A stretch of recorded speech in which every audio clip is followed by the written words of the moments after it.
अस्सलाम वालेकुम दोस्तों, मेरा नाम है मोहम्मद अरशद असलम और आज का हमारा माइक्रो इकनॉमिक्स का टॉपिक्स है फ्लिप्स कर्व। ये क्या है, इसकी ज़रूरत क्यों पड़ी ईजाद करने की और ये किसने बनाया, ये सब हम इसमें समझेंगे। तो चले हम स्टार्ट करते हैं। तो हाँ जी दोस्तों, हम आ गए हैं अपने रफ़ पेज पे। तो मैंने ये बना के रखा था, तो अगर कोई इशू ना हो तो हम स्टार्ट करते हैं। तो Phillips is an English economist who established a relationship between unemployment and inflation in UK. Phillips curve एक इंग्लिश इकोनॉमिस्ट था जिसने बनाया था। उसने यूके का एक डाटा लिया, यूके का, यूरोप का एक डाटा लिया और उसने एक फ्री हैंड एक ग्राफ बनाया। जिसमें ग्राफ बनाया तो उसने महंगाई और बेरोज़गारी में एक मनफी रिश्ता जाहिर किया। He got the data of employment and inflation of a century and a draw sketcher diagram. When he draw a freehand curve from the data, it was a curve showing negative relationship between unemployment and inflation rate. तो फिर उसने जब graph बनाया तो उसने देखा कि इन दोनों का मनफी रिश्ता जाहिर होता है। तो फिलिप्स कर्व की जो डेफिनेशन है वो ये है कि Phillips curve is a curve which shows the trade-off between inflation rate and unemployment rate. In general, the rate of inflation rate fell as employment rose and vice versa. इसका मतलब ये है कि अगर किसी मुल्क में या किसी इकोनॉमी में महंगाई बढ़ेगी तो बेरोज़गारी कम होगी, और अगर बेरोज़गारी बढ़ेगी तो महंगाई कम होगी। अब जो पॉलिसी मेकर्स बैठे होते हैं वो बड़े बड़े, वो अगर किसी एक चीज़ पे काम करना चाहे, फॉर एग्जांपल अगर वो महंगाई पे काम करना चाहे तो वो बेरोज़गारी को या इसी तरह के इन्वेस्टमेंट करेंगे जिससे बेरोज़गारी कम हो, तो महंगाई मतलब चीज़ों की जो प्राइसेस होगी वो हाई हो जाएगी।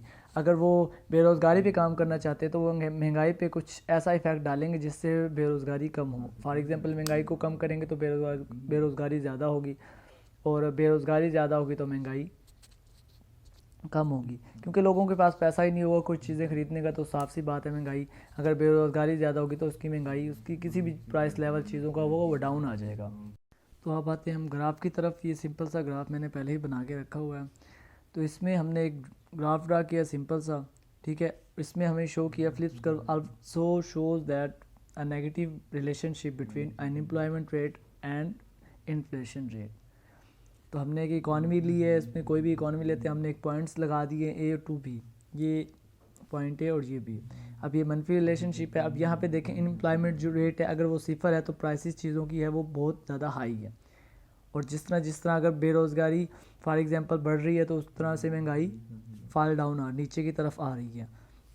पहले P2, अब जैसे हम पॉलिसी मेकर अगर कोई भी होगा तो वो किसी भी चीज़ पे काम करेगा तो एक चीज़ को लेगा, क्योंकि इन दोनों का मनफी रिलेशनशिप है, तो वो एक चीज़ को लेगा तो दूसरे पे डेफिनेटली उसका इफेक्ट पड़ेगा। अगर वो बेरोज़गारी पे काम करता है तो वो किसी चीज़ों की महंगाई को बढ़ा देगा, चीज़ों की प्राइस को बढ़ा देगा। अगर वो अनएम्प्लॉयमेंट कम करना चाहता है तो वो किसी तरह भी इन्वेस्टमेंट करके, फॉर एग्जांपल आप गवर्नमेंट है, अगर उसने किसी मुल्क में से अनएम्प्लॉयमेंट को ख़त्म करना है, महंगाई इसको बेरोज़गारी को ख़त्म करना है, तो वो क्या करेगी कि किसी तरह से इन्वेस्टमेंट कर देगी, चीज़ें प्राइसेस हाई कर देगी।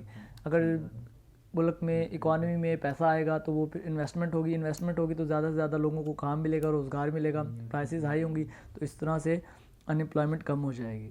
मतलब किसी भी चीज़ पे अगर वो काम करना चाहेगा तो वो एक चीज़ को लेगा, अनएम्प्लॉयमेंट को ले लेगा या महंगाई को ले लेगा। अगर फॉर एग्जांपल अगर चीज़ों की महंगाई, चीज़ों में मतलब प्राइस लेवल हाई हो गया है और वो उसको कम करना चाहती है तो वो क्या करेंगी, बेरोज़गार मतलब जो उन चीज़ों पे काम करना शुरू कर देंगी।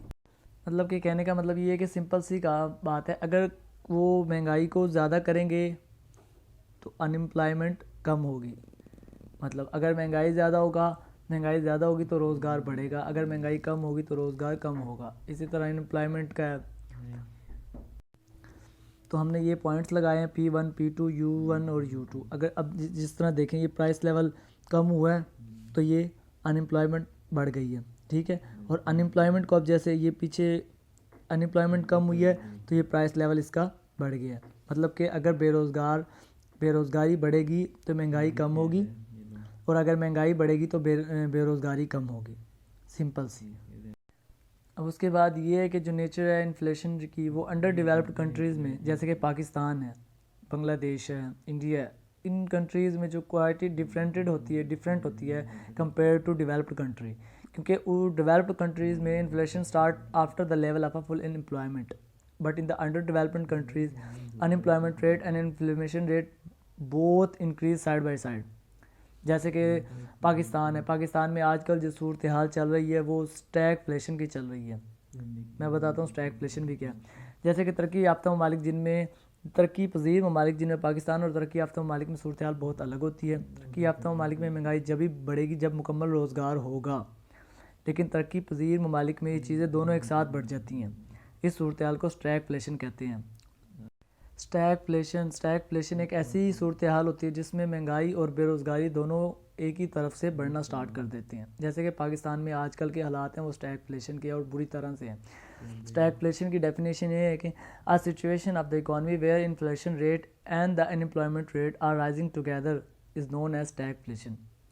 स्टैग ये stagflation combination of a two words stag and inflation. Economists took stag from the stagnation, depression और slam which leads unemployment, हम इसे unemployment भी कह सकते हैं, and inflation from the inflation मतलब महंगाई से। तो इसके बाद सवाल आता है कि ये फ्लिप्स कर्व लॉन्ग रन में कैसे इफ़ेक्ट करता है और शॉर्ट रन में कैसे इफ़ेक्ट करता है।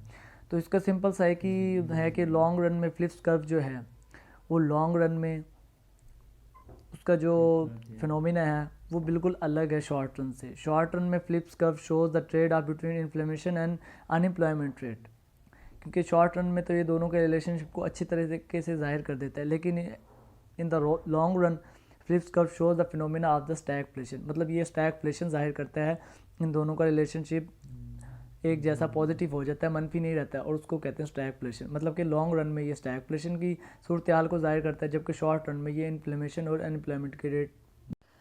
और दोस्तों ये मेरा आज का पहला लेक्चर था, और अगर मुझसे गलती हो गई और इसी तरह का कोई अगर बोलने में किसी तरह में अगर मेरे टॉपिक्स में कोई गलती हो गई हो तो मुझे ज़रूर बताइएगा। Thank you. अल्लाह हाफिज़।